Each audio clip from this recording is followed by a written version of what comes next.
Oi, gente, tudo bem? Essa vai ser a nossa primeira aula, Princípios de Farmacologia. Algumas pessoas já tiveram essa aula comigo na quarta e para algumas, da turma do diurno, a gente fez uma iniciação dessa aula na quinta-feira. Bom, a ideia é que vocês entrem em contato com a farmacologia. Como essa é a primeira turma, né, esse é o primeiro contato de muitos com a farmacologia, a gente vai ver alguns princípios da farmacologia. Então, a farmacologia, por definição, né, é a ciência que estuda as drogas, né? Fármaco significa droga, logos, ciência. Então, é a ciência que vai estudar as drogas como um todo. Né? Então, é o estudo dos efeitos dos fármacos no funcionamento dos sistemas vivos. A farmacologia ela tem algumas definições. Então, ela estuda as interações entre compostos químicos com o organismo vivo, ou o nosso sistema biológico, que vai resultar em um efeito. Efeito esse que pode ser tóxico, ou efeito esse que pode ser benéfico. Onde a gente tem alterações de dose, de via de administração, podendo alterar esses efeitos entre tóxicos e benéficos. A gente tem, então, uma interação entre essa substância química e esse sistema biológico. Então, a gente tem uma interação dessa droga, desse fármaco, com a fisiologia ou a patologia. Por que fisiologia e patologia? Porque a gente pode usar um fármaco, né, ou uma droga, tanto em um organismo normal, com essa fisiologia normal, onde a gente pode ter, por exemplo, um diagnóstico, a prevenção de alguma doença, ou até mesmo um efeito toxicológico, ou a gente pode usar esse fármaco como um efeito terapêutico para curar uma doença, né, como farmacoterapia. Então, a gente tem a droga interagindo com o sistema biológico, causando um efeito benéfico ou um efeito maléfico, né? Quando a gente fala de farmacologia, tem um conceito que é muito importante, que se chama janela terapêutica. O que seria então a janela terapêutica? A janela terapêutica é o intervalo entre a menor dose ou a menor concentração possível capaz de causar um efeito benéfico, né, no paciente, na pessoa. E, então, exatamente a janela, esse intervalo entre essa menor dose e a maior dose. Ou seja, aquela maior dose, a dose máxima diária que pode ser usada, né, diária ou acumulativa, tanto faz, que pode ser usada por um paciente, né, aquela concentração máxima, e a partir daí nós já temos toxicidade. Ou seja, eu já tenho risco de morte ou de agravamentos bastante consideráveis na pessoa. Então, isso quer dizer que aqui nesse intervalo não vão acontecer efeitos que nós chamamos de adversos, né? Ou seja, efeitos que não são terapêuticos. Esses efeitos podem acontecer em qualquer uma dessas doses, certo? Ele pode acontecer nesse intervalo, pode depender de paciente para paciente, isso depende muito da composição química, da estrutura imunológica desse paciente, da genética desse paciente. Então, pode ter algumas interações da idade, sexo, até etnia, pode variar, para que esse paciente tenha, além dos efeitos terapêuticos, dessa janela terapêutica, ele tenha um efeito tóxico, né, um efeito adverso. Efeito tóxico não, efeito tóxico seria quando ultrapassa, né, eu tenho uma superdose, ultrapassa a dose e a concentração máxima, então eu tenho toxicidade. Ele pode ter um efeito adverso. Dentro dessa janela terapêutica, eu vou ter uma dose que nós chamamos de dose ótima. Essa dose não necessariamente é aqui no meio, certo? Essa dose pode ser nesse intervalo dessa janela. E essa dose ótima geralmente é aquela dose onde eu tenho o efeito terapêutico que eu espero na maioria das pessoas, certo? Então, o conceito de janela terapêutica ele é muito importante. Quando a gente fala da concentração desses fármacos, né, a gente tem essa dose ótima, que vai causar aquele efeito terapêutico que a gente está esperando. Eu tenho aquela dose excessiva, ou seja, uma superdose, onde eu vou ter efeitos tóxicos. Eu tenho uma subdose, onde eu tenho uma dose insuficiente, ou seja, esse paciente não vai ter efeito terapêutico nenhum. Eu tenho uma dose limiar para baixo, né, pequena, onde eu tenho efeitos parciais. Eu tenho uma dose máxima, onde eu tenho um efeito terapêutico, mas eu tenho já um potencial efeito tóxico, né? Eu tenho uma possibilidade, dependendo desse paciente, dele ter um efeito tóxico. Quando a gente fala da farmacologia, a gente tem que pensar que a farmacologia ela não é uma ciência única. Não dá para você estudar somente a farmacologia. Não tem como eu estudar somente o fármaco. Se eu for estudar somente o fármaco, a estrutura química, eu estou estudando química. Né? Se eu for estudar somente o efeito terapêutico, como é que eu vou saber o efeito terapêutico se eu não sei como essa estrutura química interage com essa fisiologia, né? Ou com essa patologia? Então, para estudar farmacologia, a gente precisa da fisiologia, né? Eu preciso entender o corpo saudável, a fisiologia normal, eu preciso entender a patologia, o que de diferente essa doença traz nessa fisiologia, que altera essa fisiologia. Eu preciso entender as alterações bioquímicas, né? Então como funciona a bioquímica normalmente, o que vai estar alterado na patologia. Eu tenho que conhecer minimamente a estrutura química desse fármaco para que eu consiga aí ter um melhor aproveitamento da farmacologia. Então a farmacologia ela envolve diversas ciências, né? Química, ciências biomédicas, até mesmo a matemática. E, ultimamente, a biologia molecular vem aí auxiliado em muito o desenvolvimento da farmacologia. Então, a indústria farmacêutica, a produção de fármacos sintéticos, né? A biofarmacêutica propriamente dita, ou seja, a construção de novas moléculas, a interação dessa molécula com a genética, com a nossa fisiologia, né? Desenvolvendo aí a farmacologia. Então a farmacologia é uma ciência que ela é estudada há muitos anos, há mais de 3.000 anos antes de Cristo. Nós já temos relatos, né, de uso de substâncias, né, poções mágicas, de ervas, né, de chás e coisas do tipo. E isso vem se desenvolvendo. Então a gente tem hoje no ano 2020 aí, um desenvolvimento da biologia molecular, onde a gente, por exemplo, consegue desvendar uma característica, o genoma de um vírus, no caso do coronavírus, por exemplo, que está em alta agora, em 48 horas, através da biologia molecular, e isso vai facilitar o desenvolvimento de vacinas, o desenvolvimento de fármacos. A farmacologia ela depende das outras patologias. Das outras ciências, né? Da patologia, fisiologia, da química, da bioquímica e hoje em dia bastante da biologia molecular. Então, por que a gente precisa estudar patologia, farmacologia? Estou com patologia na cabeça. Por que a gente precisa estudar farmacologia? Né? Para compreender o mecanismo pelo qual uma substância química, quando ela é administrada no nosso organismo, afeta esse funcionamento, afeta a nossa fisiologia, para se ter um sucesso terapêutico maior no tratamento das doenças. Quanto mais a gente entende do fármaco, melhor vai ser esse tratamento.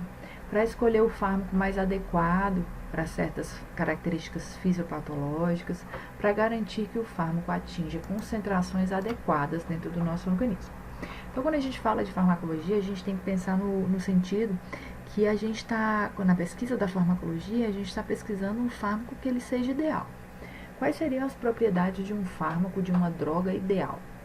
Que ela tivesse grande efetividade, ou seja, que ela tivesse grande capacidade de ter um efeito nesse organismo, que ela tivesse uma afinidade por um local do seu organismo e tivesse um grande efeito, né? Que ela fosse efetiva, que ela lhe trouxesse segurança, né? Que ela lhe desse segurança, então que você utilizasse essa droga e que ela não interagisse com outros locais e que ela te desse só o efeito terapêutico, te trouxesse total segurança. Que ela fosse seletiva, então que ela agisse somente em um local, né? Isso está muito ligado com a segurança. Que ela interagisse somente em um local, me dando total segurança, seletividade e efetividade. Que ela fosse reversível, ou seja, uma vez ela interagiu com algum local do seu organismo, que facilmente ela fosse retirada daquele local, né, fosse reversível, sem causar malefícios ao seu organismo. Que ela fosse de fácil administração. Então, tem drogas que são complicadas para serem administradas, né? Precisa de um esquema de administração mais bem trabalhado.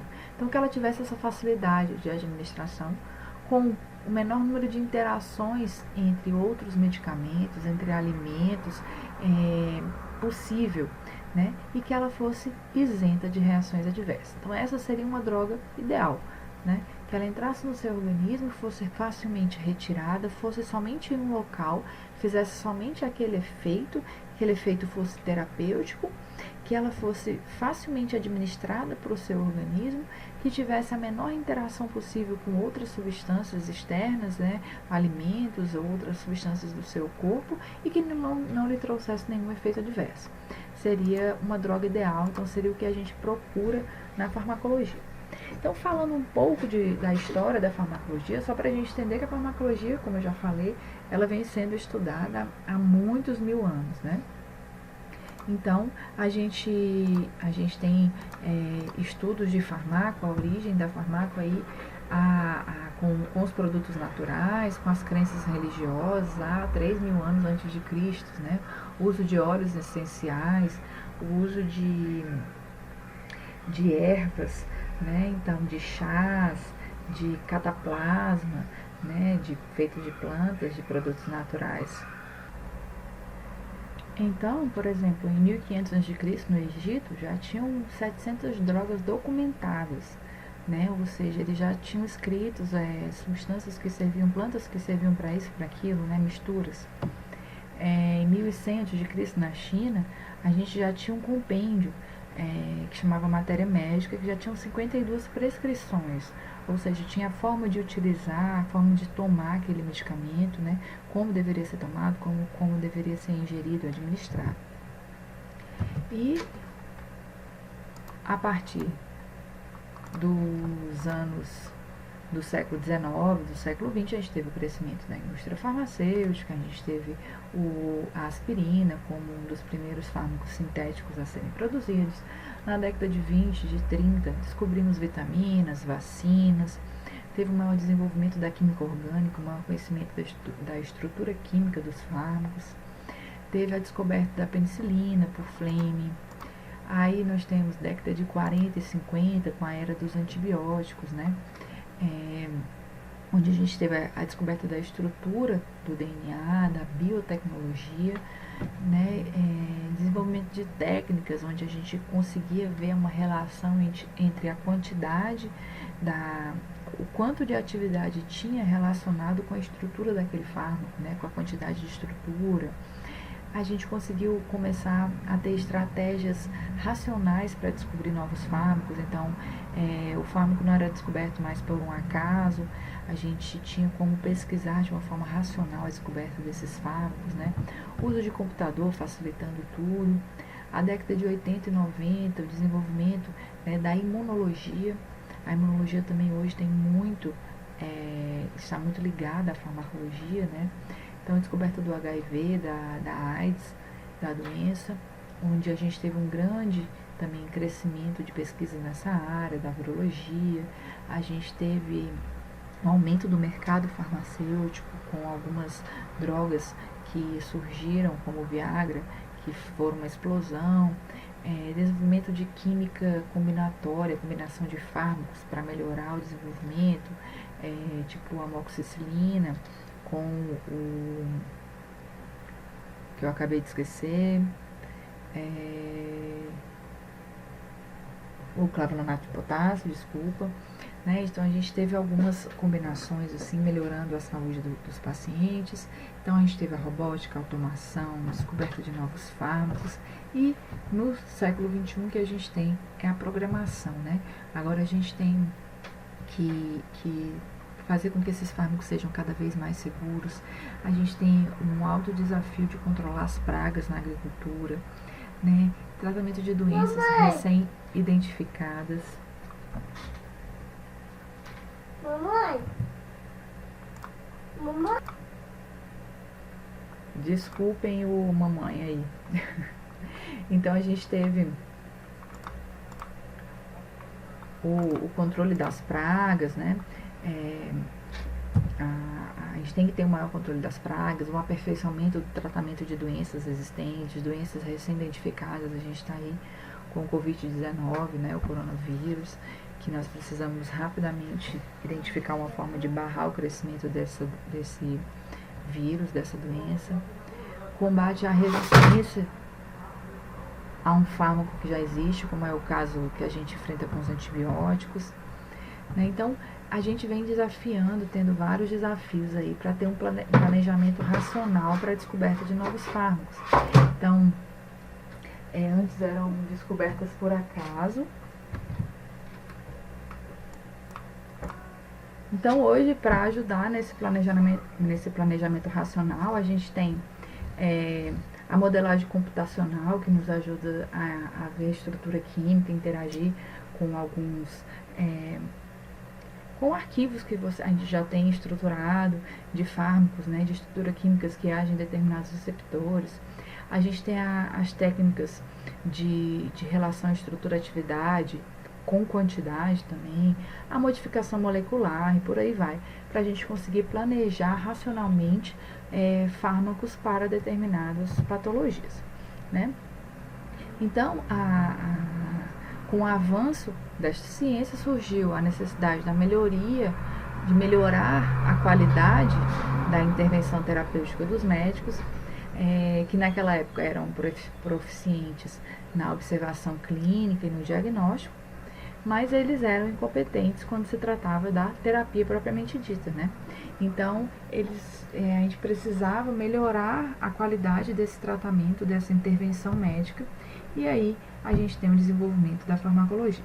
Então, por exemplo, a gente já citou, a penicilina foi descoberta ao acaso, a gente tem a extração de fontes naturais, que eram como elas eram extraídas antigamente, aí esteve o sildenafil, que é o Viagra, que foi descoberto também ao acaso, né? Na verdade, eles estavam testando uma droga para angina e eles acabaram descobrindo que essa droga tinha um efeito vasodilatador, principalmente na região peniana, e que tinha como efeito colateral essa disfunção erétil, e eles acabaram mudando o curso do desenvolvimento do fármaco, né? E a gente tem, né, hoje em dia, vários produtos que nós ainda usamos, né, que foram retirados de produtos naturais, continua tendo descobertas de produtos naturais, né, hoje com uma intensidade bem menor, e o planejamento racional dos fármacos ele é muito mais estruturado, né? Então, por exemplo, a gente tem o canabinol, que vem da cannabis, né, da maconha, que ele é um produto natural, mas que nós estamos tentando sintetizar, porque, como vocês sabem, a maconha tem mais de 400 tipos diferentes de substâncias ali dentro. Então, o canabinol, ele é uma dessas substâncias que tem um efeito calmante, estimula o apetite, é antiemético, relaxante muscular. Então, a gente tem várias substâncias que podem ser retiradas, estão tentando sintetizar para que ela possa ser distribuída no mercado daqui a alguns anos, quem sabe, né? A morfina, que é o papaver somnífero, que ele também foi extraído, tem uma fonte natural. Nós temos a cocaína, que é extraída da coca, a morfina é utilizada como medicamento, e nós temos a cocaína como droga de abuso, né? Então, com relação àquela estrutura-atividade, né, do desenvolvimento racional do medicamento, quando a gente pensa no desenvolvimento racional do medicamento, a gente tem que ver a estrutura desse medicamento, e nessa estrutura nós temos um grupo que nós chamamos de grupo farmacofórico, ou farmacóforo. Esse grupo é um grupo específico, é um grupamento específico, é uma estrutura química específica que vai ser responsável pela atividade terapêutica daquele fármaco. Então, quando a gente desenvolve vários fármacos descendentes, podemos dizer assim, né? ou vindos daquela mesma estrutura, o que a gente faz é alterar as ramificações, as outras estruturas que estão ali ligadas, para melhorar efeitos adversos, melhorar a seletividade, diminuir reações adversas e etc. Então, o grupo farmacofórico, ele é o responsável por essa ação, né? Então, a gente tem aqui no fenobarbital esse grupamento, tiopental esse grupamento, e conforme outros fármacos do mesmo uso terapêutico vão sendo produzidos, o que a gente faz é alterar as ramificações, as estruturas que estão ligadas a esse grupo farmacofórico para melhorar aí a eliminação, a absorção, alguma característica farmacocinética desse fármaco, né? Então, a gente altera essa estrutura molecular para melhorar aí a atividade, né, para melhorar a interação. Então, essa modificação molecular, ela tem a maior probabilidade de se obter derivados com propriedades que são superiores ao composto que é protótipo, né? Então, a gente quer sempre melhorar o composto anterior, melhorar o custo, né, menor custo de produção, com menor tempo de produção. Isso faz com que o medicamento chegue mais barato na mão do consumidor, do paciente.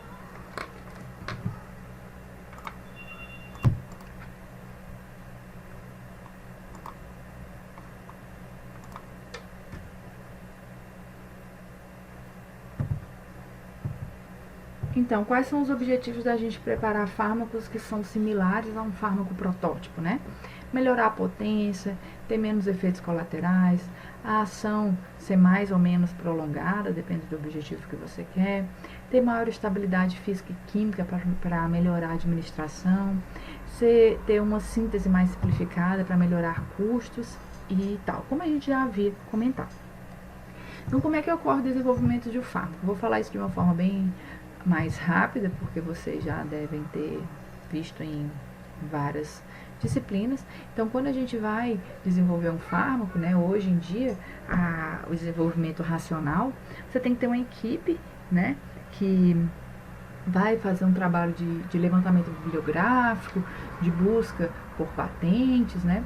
Então, a gente sintetiza e identifica a estrutura de algum composto, né? Você pode pegar um composto que já existe, tentar melhorar a estrutura dele, ou você pode pegar um produto natural e identificar essa estrutura e depois sintetizar essa estrutura.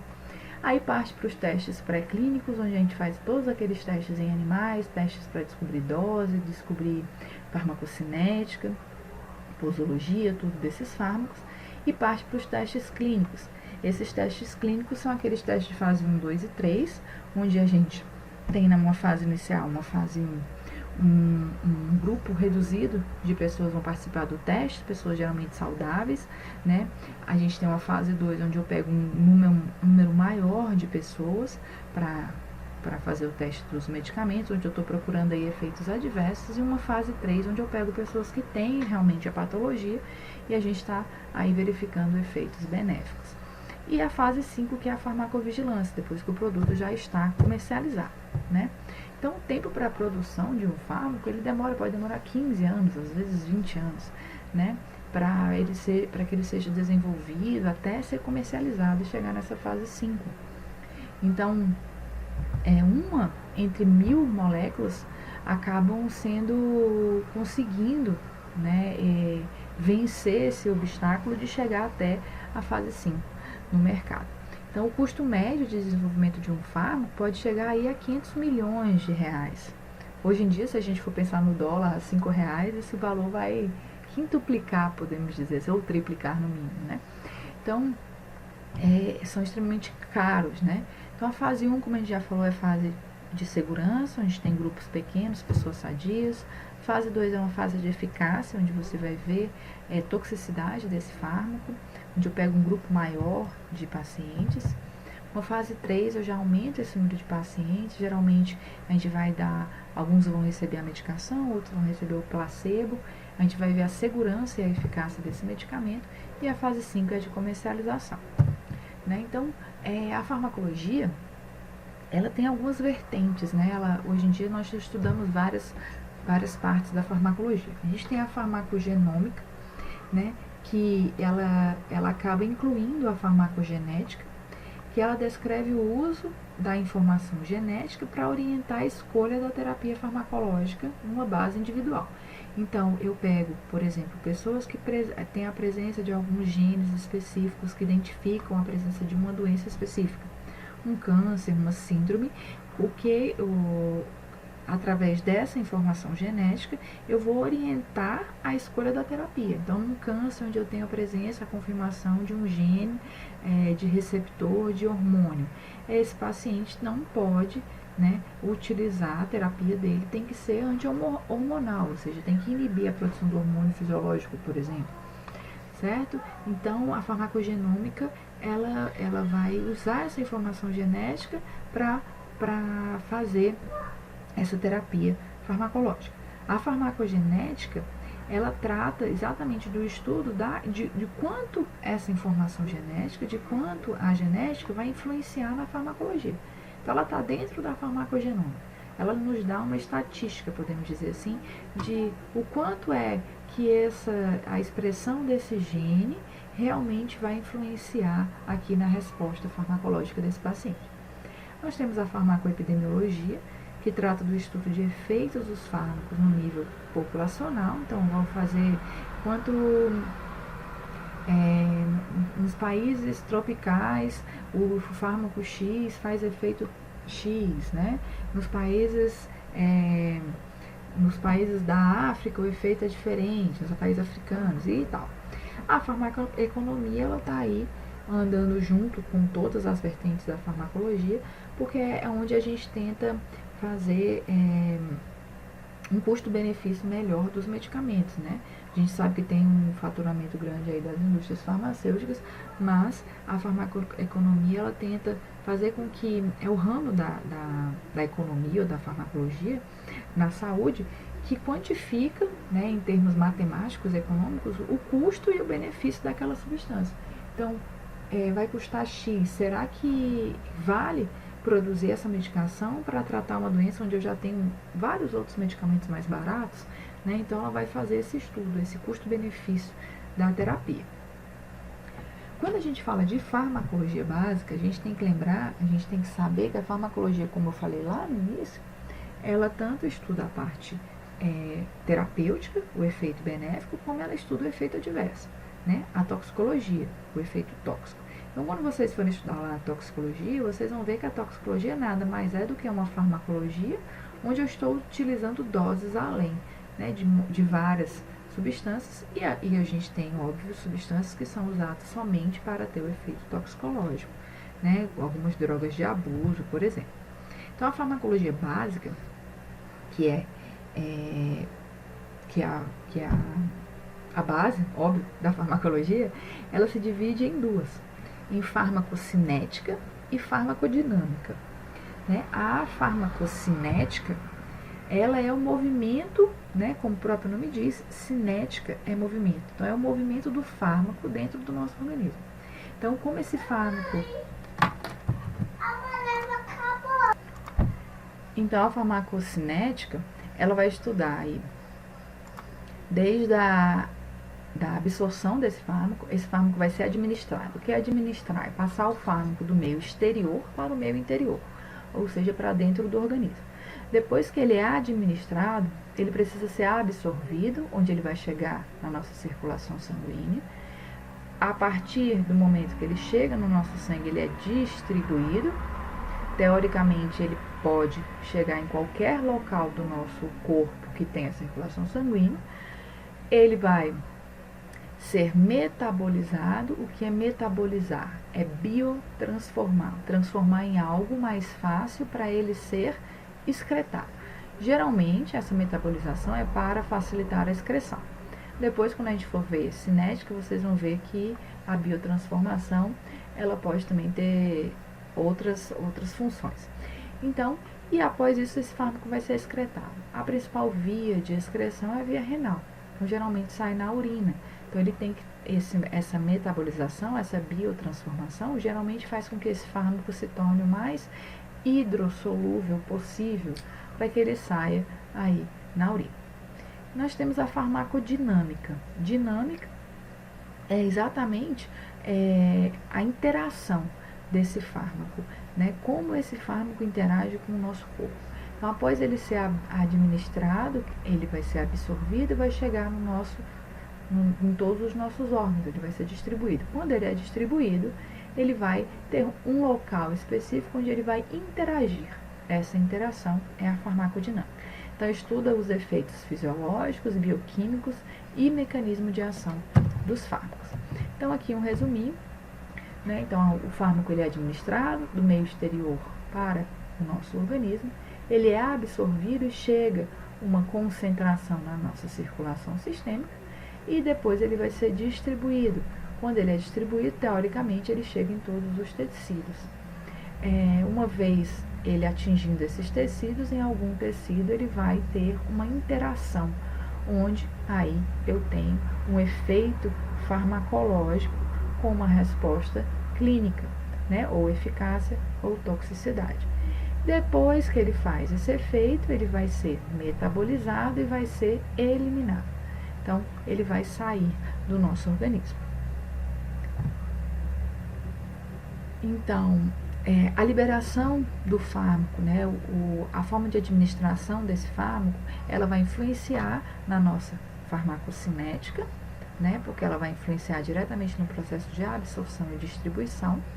A forma terapêutica, a forma do fármaco, a estrutura do fármaco, se ele está em forma de comprimido e tudo, também influencia nesse processo. A estrutura química vai influenciar na metabolização e na excreção, principalmente. Então, na farmacodinâmica, eu tenho esse fármaco, depois de distribuído, interagindo com o local de ação e tendo o efeito farmacológico. Então, como eu já falei, a absorção é quando ele chega na corrente sanguínea. Distribuição é quando na corrente sanguínea ele consegue atingir todos os tecidos. E eliminação é quando ele é removido do nosso organismo. Então vamos só para alguns conceitos básicos. O que é droga? Qualquer substância que interaja com o organismo e seja capaz de produzir algum efeito. Então a gente tem a mania de chamar tudo de droga, né? Principalmente nos artigos americanos, aí nos artigos escritos na língua inglesa, a gente usa muito o termo droga. Então, droga não deixa de ser um fármaco. Então, toda droga, todo fármaco será uma droga, mas nem toda droga será um fármaco. Então, a droga é uma substância que vai interagir com o organismo e vai ter algum efeito. Esse efeito pode ser benéfico ou maléfico. O fármaco, ele também vai ter um efeito terapêutico no nosso organismo e a gente tem que conhecer a estrutura química. Então, ele tem uma estrutura química definida. Aí ele vai ter um efeito terapêutico, por isso ele é chamado de fármaco. Então, todo fármaco é uma droga, né? Porque interage com o organismo e causa um efeito, mas nem toda droga é um fármaco, porque nem toda droga a gente conhece a estrutura química, né? E nem toda droga tem efeito terapêutico, às vezes tem efeito só tóxico. Remédio já quer dizer qualquer coisa, qualquer substância, qualquer coisa, a gente bota coisa porque é coisa, uma oração, não sei, qualquer coisa que você faça, um banho, qualquer coisa, né? Um alimento que seja capaz de trazer algum benefício ao paciente. Então, não existe necessidade de comprovação científica da sua eficiência nem da sua segurança.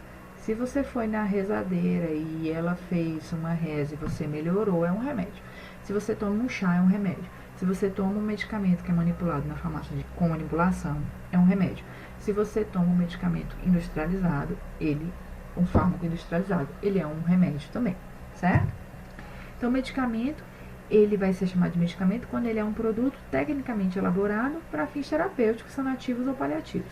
Então, no medicamento eu tenho o fármaco, que é a estrutura principal conhecida quimicamente responsável por um efeito terapêutico, e eu tenho outros adjuvantes, né? Então eu tenho alguma coisa que dê cor, eu tenho ali um placebo, um amido para melhorar ali a estrutura do comprimido, eu tenho uma cápsula com um edulcorante que vai dar um sabor. Então, o conjunto disso tudo é o medicamento.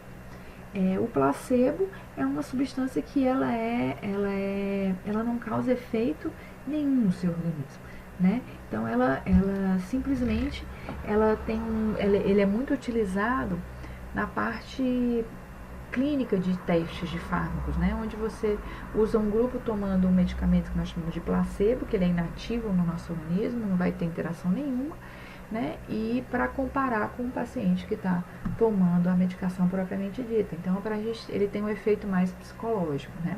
A pessoa acha que está tomando alguma coisa. Aí a gente entra, só para relembrar também, a diferença entre medicamento de referência, similar e genérico. Antigamente tinha uma diferença maior, hoje em dia o similar e o genérico são bem parecidos. Então, o de referência é aquela primeira versão, que passou por todos aqueles testes pré-clínicos, clínicos, até a fase 5, né? E ele foi o primeiro a ser produzido, então ele fica um determinado período, ele tem exclusividade na venda, né? Então ele é um medicamento de referência.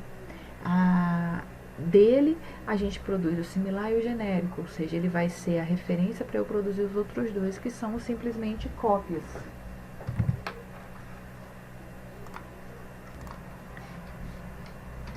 Então a gente tem aí o medicamento similar, que ele vai ter o mesmo princípio ativo, né, o mesmo fármaco, né, do medicamento de referência, ele vai ter um nome comercial diferente, e ele também vai passar por processos de testes de biossegurança e bioequivalência, assim como o medicamento genérico. O medicamento genérico ele é como se fosse uma cópia do de referência, ele é exatamente igual ao de referência, né? Ele é identificado por essa letra G de genérico, tem o mesmo princípio ativo, ele não leva um nome genérico, né? Um nome comercial, e ele passa por testes de biossegurança e bioequivalência. Então, esses, como eu disse antigamente, antes de 2003, né, até 2014, os medicamentos similares, a diferença deles para os genéricos é que eles não eram obrigados a passar por esses testes, né, de bioequivalência e biossegurança. Hoje em dia eles são obrigados pela lei para que eles possam ter realmente a mesma segurança e equivalência dos medicamentos genéricos de referência. Então, aí eu botei várias definições para vocês desses medicamentos, né? Só para a gente lembrar, quando a gente vai fazer a intercambialidade, a troca, o medicamento de referência você sempre pode trocar pelo genérico, e se vier o genérico você pode dar o de referência. E também o medicamento similar hoje, ele tem os mesmos testes que os genéricos, né? Então ele acaba já sendo reconhecidos e podem ser intercambiáveis também, né? Se o médico passar um medicamento similar, eu posso dar outro similar, né? Ou eu posso dar o de referência, certo? Você pode fazer essa intercambialidade. Então tá aqui, o de referência a gente pode intercambializar com o genérico, sempre o genérico também com o de referência. Eu posso fazer, ele pode ser intercambiável entre um similar, né? Então o medicamento de referência e o similar eu posso também vender o medicamento de referência, só que entre similar eu não posso fazer essa intercambialidade, nem ser entre similar e genérico. Certo? Então, sempre que o médico prescrever um similar, eu só posso substituir pelo de referência, né? Ou entregar o que foi, dispensar o que foi prescrito. E se o médico prescrever o genérico, eu posso aí dar intercambializar com um de referência. Se ele prescreveu de referência, você pode dar o similar ou o genérico, ok? Aí a gente tem alguns conceitos aqui, forma farmacêutica, que eu falei, né, durante a aula, que é a forma final do medicamento, né, se ele é comprimido, se ele é injetável, se ele é xarope, se é cápsula, se é pó, efervescente, né. O veículo farmacológico, que é onde a gente dispersa o fármaco ou a droga, né. A fórmula farmacêutica, que é a descrição do produto, ele tem X de substância tal, X de um edulcorante, etc. e tal. Os testes de biodisponibilidade, que é a fração de um fármaco administrado que atinge a circulação sistêmica e está disponível no local de ação. Então, a biodisponibilidade é a quantidade do fármaco, é a concentração que chega no local de ação, na circulação e no local de ação. Muitas vezes, por via oral, a gente pode perder aí, por exemplo, alguma coisa que foi administrada. Os testes de bioequivalência, ele vai fazer a equivalência biológica, né? Ou seja, a esperada em vivo mesmo em preparações diferentes, ou seja, que sejam equivalentes na eficácia e na segurança. Então, eles vão fazer testes em vivo que equivalem aos testes in vitro em eficácia e segurança. Então, eles têm que ter a mesma eficácia e a mesma segurança do medicamento de referência. Dose é a quantidade de medicamento que deve ser administrada. Então, a dose é de 10 miligramas, é a quantidade que eu vou administrar de uma única vez, 10 miligramas. A posologia é a dose por dia, é o período, a dose por período e por período diário e período extensivo, né? Por exemplo, é de 12 em 12 horas por uma semana. Então, 100 miligramas de 12 em 12 horas por uma semana. Ou 1000 miligramas dose única. É uma posologia. A dose terapêutica, que a gente falou lá no início, é a quantidade mínima de um fármaco capaz de produzir um efeito desejado, terapêutico. A dose mínima é a quantidade mínima de um medicamento capaz de produzir um efeito também terapêutico. A dose máxima é a dose de maior concentração, que vai produzir um efeito terapêutico, mas que tem um potencial tóxico. Então, ela vai produzir esse efeito terapêutico sem causar um efeito tóxico. A dose de manutenção é a dose necessária para manter os níveis desejáveis de um medicamento na corrente sanguínea e nos tecidos durante um tratamento. Então, você pode dar uma dose de ataque, que é uma dose alta, que geralmente é uma dose ótima ou maior que a dose ótima. Você dá uma dose de ataque e depois você vai dando uma dose de manutenção, para que aqueles níveis na corrente sanguínea nunca caiam, né? Manter aqueles níveis sempre consideráveis, de acordo com o seu efeito terapêutico. A dose letal é a quantidade de um medicamento que é capaz de produzir a morte de um indivíduo, de matar. Dose letal 50, a gente vai ver isso lá na farmacocinética, é a concentração da substância química capaz de matar 50% da população de animais testados, ou seja, ela é utilizada lá na fase pré-clínica. E essa dose, ela mede-se em miligrama de uma substância por quilo de massa corporal do animal que está sendo testado. Então, é aquela dose capaz de matar 50% dos animais que você está testando. Se eu estou testando 10 animais, 5 morrem com uma dose X, isso quer dizer que eu tenho a dose letal 50.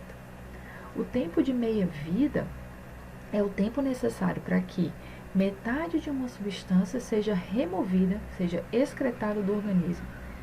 Então, o tempo de meia-vida de um fármaco é o tempo necessário que o meu organismo leva para excretar 50% daquela dose que eu administrei. Efeitos colaterais são os efeitos inoportunos ligados à utilização normal de medicamento. Por exemplo, o captopril pode produzir tosse em alguns pacientes.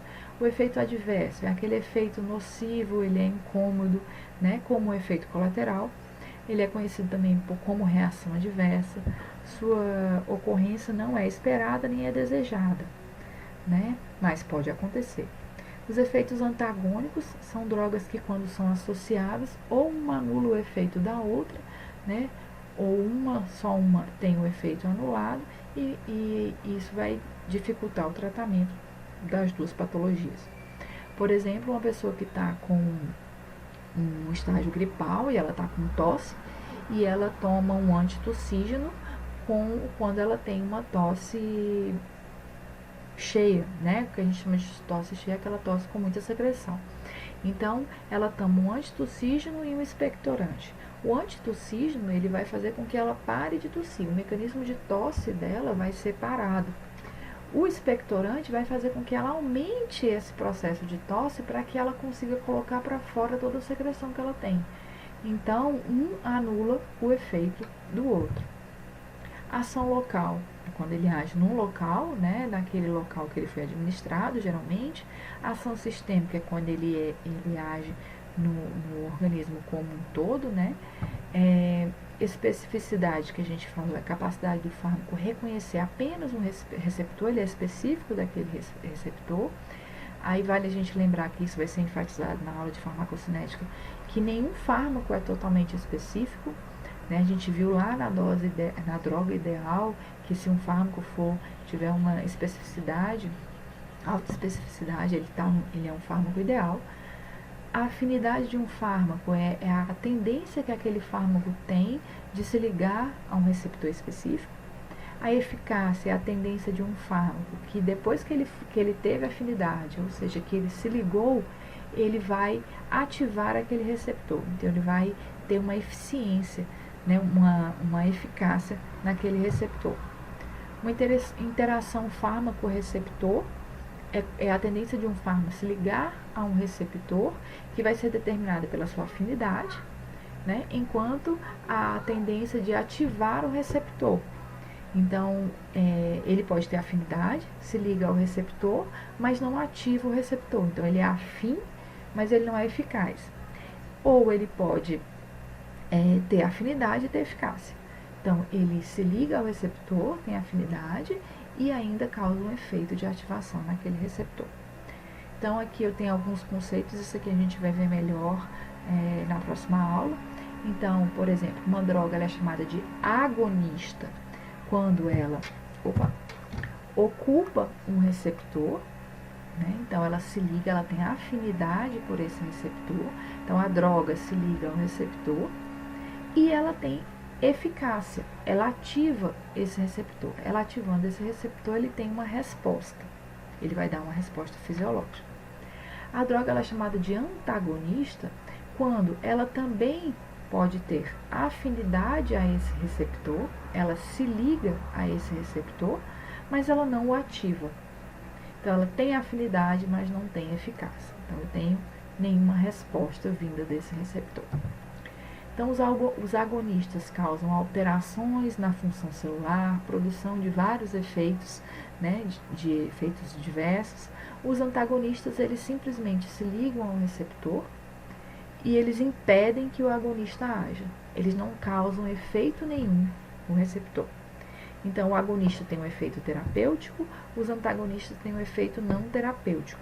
Na verdade, eles se ligam ao receptor e não têm efeito nenhum. Eles impedem que o agonista tenha um efeito terapêutico.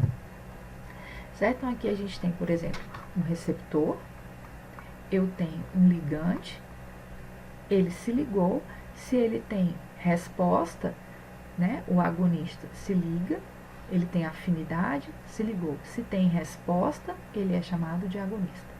Se ele tem afinidade e se liga, mas não tem resposta, eu chamo de antagonista.